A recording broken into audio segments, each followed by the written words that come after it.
Kita masuk ke materi 2 ya teman-teman, yaitu materi pengambilan sampel, di mana pengambilan sampel ini ada dua juga, populasi dan sampel, yang artinya populasi yaitu keseluruhan objek yang diteliti, bisa berupa benda hidup ataupun mati. Yang kedua ada sampel, bagian dari populasi yang digunakan sebagai perwakilan dari sebuah penelitian.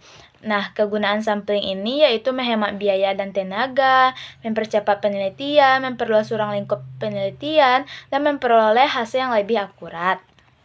Selanjutnya, ada syarat sampel yang baik seperti equal probability, semua anggota populasi memiliki peluang yang sama untuk dipilih, dan yang kedua ada random, pemilihan sampel dilakukan tanpa preferensi dan diskriminasi. Nah, dalam pengambilan sampel ini ada tekniknya loh teman-teman, ada dua, random sampling dan non-random sampling. Nah, kita bahas satu persatu ya teman-teman. Yang pertama ada random sampling, atau probability sampling, di mana ada simple random sampling.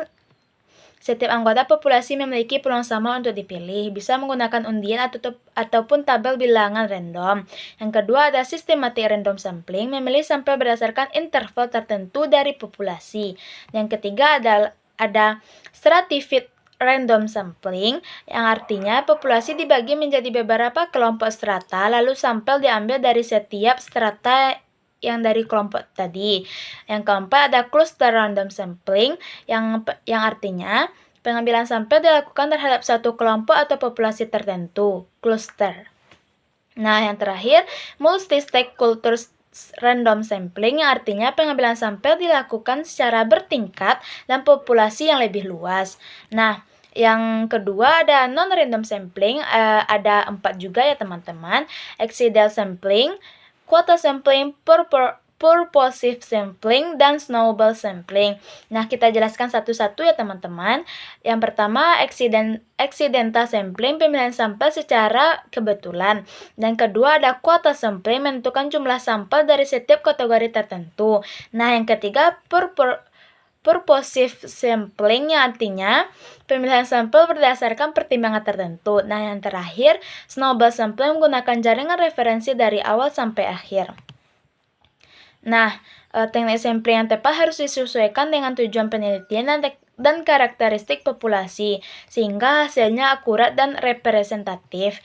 Nah, kita masuk ke materi yang 3 yang teman-teman, yaitu materi terakhir, yaitu pengolahan data. Nah, tadi kan Mutia ada menyebutkan pengolahan data itu ada editing, coding, dan tabulasi data. Nah, di sini Mutia akan menjelaskan rinciannya satu persatu.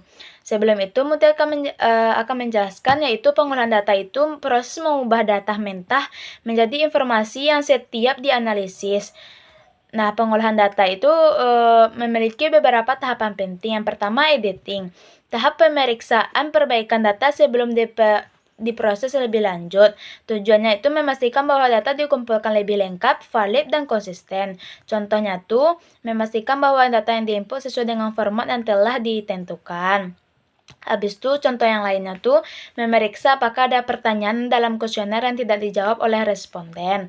Nah, yang kedua ada coding. Proses mengubah data dalam bentuk teks atau kategori menjadi angka atau bilangan, sehingga mudah diolah oleh komputer. Contoh coding dalam penelitian ini seperti yang pertama, kategori kepuasan pasien. Kita memiliki tingkat kodenya. Yang pertama, sangat puas, puas, dan tidak puas. Itu misalkan sangat puas itu kode 1, puas itu kode 2, tidak puas itu kode 3. Selanjutnya jenis kelamin. Laki-laki itu kode 1, perempuan itu kode 2.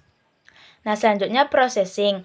Tahap memasukkan data ke dalam komputer menggunakan software statistik atau SPSS for Windows ataupun Excel ataupun software yang lainnya.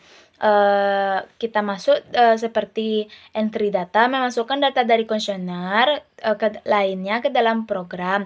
Ada pembuatan variabel, ada pun juga pengecekan awal.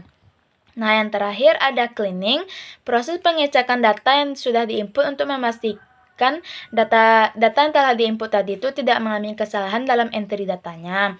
Tujuannya itu mengetahui missing data yang kosong atau hilang, mengetahui variasi data, apakah ada data yang nilai tidak sesuai, dan mengetahui konsistensi data, memastikan data tidak bertentangan satu sama lain.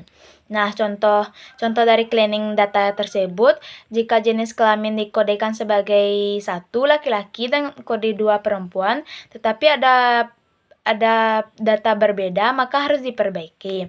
Nah, kesimpulannya yaitu pengolahan data itu adalah langkah krusial dalam penelitian yang melibatkan editing, coding, processing, dan cleaning. Dengan proses ini, data yang telah dikumpulkan menjadi lebih rapi, valid, dan siap untuk diambil atau ditindaklanjutkan. Nah, sekian ya penjelasan materi dari Mutia. 3 materi tadi ada pengumpulan data, pengambilan sampel, dan pengolahan data. Sekian dan terima kasih. Assalamualaikum warahmatullahi wabarakatuh.